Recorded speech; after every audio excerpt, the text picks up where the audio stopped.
Sondagem a trado. A sondagem a trado cavadeira destina-se à obtenção de amostras em profundidades sobre as quais serão realizados ensaios geotécnicos ou dos quais se fará apenas análise tátil-visual de suas características geotécnicas. É utilizada em estudos de áreas de empréstimo para aterros, caracterização de fundações tanto de aterros como de estradas, aeroportos e edificações, estudos de jazidas para solo-cimento, investigação de aterros compactados e pesquisas de jazidas em geral. O trado utilizado pode ser de 2, 4 ou 6 polegadas de diâmetro. Para a coleta do material, utilizam-se vidros com tampa plástica para a determinação da umidade e saquinhos de lona com capacidade de até 10 kg de amostras que servirão para o transporte até o depósito do laboratório.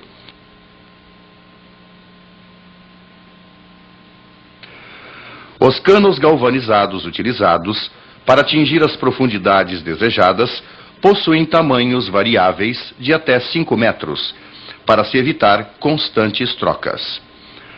A partir dos dados que constam dos boletins de sondagem, obtém-se um perfil do terreno com identificação das camadas atravessadas, sua constituição e cor, nível do lençol freático, topo rochoso da amostra no final do furo ou lentes de cascalho. A partir das amostras coletadas, serão realizados os ensaios programados. Extração de amostras indeformadas. Amostras indeformadas são extraídas quando existe o interesse de se conhecer as condições naturais do solo de fundação de uma estrutura qualquer, seja edifício, estrada ou barragem, ou da própria estrutura resultante da construção de uma estrada ou barragem de terra. Define-se uma amostra indeformada de solo como uma amostra extraída com um mínimo de perturbação, procurando-se manter sua estrutura, condições de umidade e compacidade, de forma a ser possível o conhecimento, em laboratório, de suas propriedades naturais de resistência, deformabilidade e permeabilidade. Escolhido o ponto a ser amostrado, deve-se proceder à limpeza do terreno antes da escavação superficial ou do poço, e ao se atingir a cota de amostragem, deve-se modelar a amostra nas dimensões especificadas, tomando-se o máximo cuidado para não alterar suas condições naturais.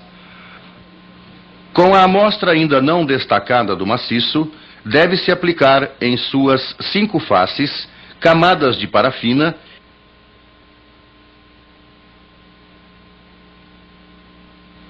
e tecido grosso.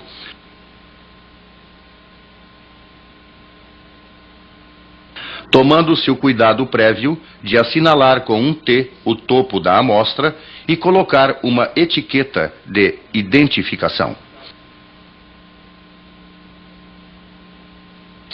Em seguida, corta-se a amostra pela sua base, levando-a à superfície natural do terreno, onde proceder-se-á à sua parafinagem definitiva. A quantidade de amostras a se extrair e as suas dimensões serão função do programa de ensaios, lembrando-se que materiais homogêneos requererão corpos de prova de menor dimensão, ao passo que materiais com estrutura mais complexa exigirão corpos de prova maiores. Um cuidado importante a ser tomado na extração de amostras indeformadas é a observação de suas anomalias ou homogeneidade, de forma a facilitar a adequação dos ensaios a serem executados sobre eles, bem como auxiliar na interpretação dos resultados. Câmara úmida. Na chegada ao laboratório, as amostras indeformadas são registradas e descritas, e uma placa numerada de madeira deve ser afixada à sua superfície antes de encaminhá-la à câmara úmida. Aqui, a umidade relativa do ar deve ser da ordem de 100% e as amostras poderão permanecer estocadas por um período de até 6 meses, desde que, periodicamente, sejam verificadas as condições de parafinagem para evitar a inutilização da amostra pela perda da impermeabilização.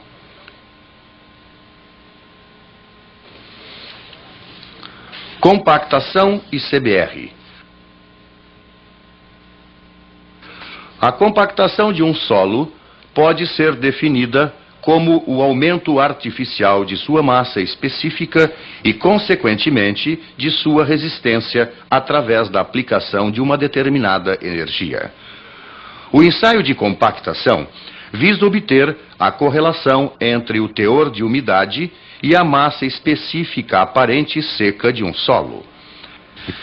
Essa correlação, ou curva de compactação, é obtida variando-se a umidade de um solo em ampla faixa e determinando-se as massas específicas correspondentes, obtidas com a aplicação de uma energia padronizada a cada teor de umidade. O equipamento utilizado no ensaio deve ser aferido periodicamente e as balanças devem possuir precisão compatível. O Índice de Suporte Califórnia mede a relação, expressa em porcentagem, entre a pressão necessária para um pistão penetrar o solo compactado e a pressão exercida para sua penetração, em uma brita graduada compactada, sendo usado no projeto de estradas e aeroportos.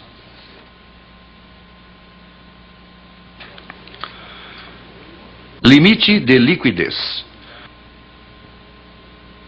O limite de liquidez é o teor de umidade de um solo, expresso em porcentagem, correspondente a uma pequena resistência ao cisalhamento, mensurável e arbitrariamente fixada, representando o limite entre os estados líquido e plástico. No ensaio, este limite é o teor de umidade para o qual as metades de uma camada de solo, separadas por uma ranhura, fecharão em um comprimento de 12 milímetros, sob o impacto de 25 golpes do aparelho Casagrande. Limite de plasticidade.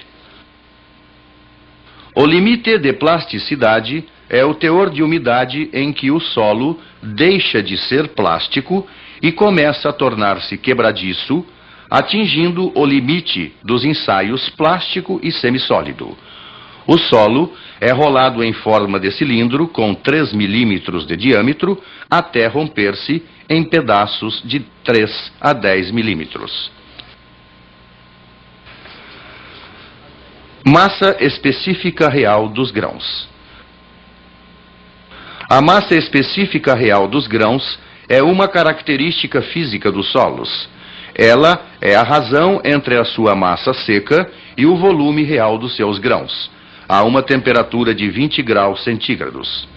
No ensaio, utiliza-se um frasco, o piquinômetro, que tem volume e peso com água conhecidos. Aplica-se o vácuo durante 15 minutos para extrair o ar contido na amostra, obtendo-se, por diferença, o seu volume real.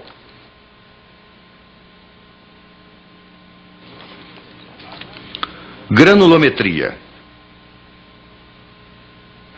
A análise